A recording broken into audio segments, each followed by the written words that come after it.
بسم اللہ الرحمن الرحیم۔ السلام علیکم پیارے بچوں، آج ہم چوتھا کلمہ پڑھیں گے۔ چوتھا کلمہ توحید۔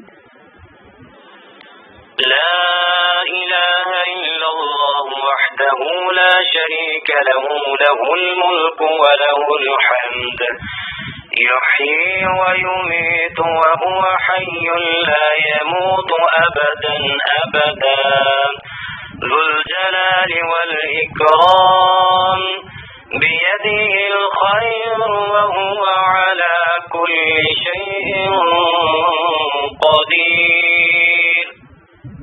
ہم کلمہ دوبارہ پڑھیں گے۔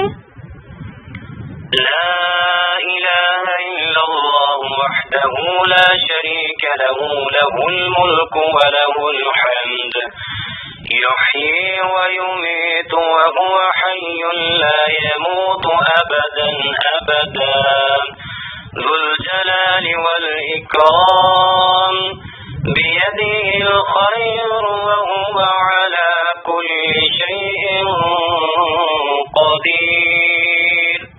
ترجمہ: اللہ کے سوا کوئی معبود نہیں، وہ اکیلا ہے، اس کا کوئی شریک نہیں، اسی کے لیے بادشاہی اور اسی کے لیے تعریف ہے۔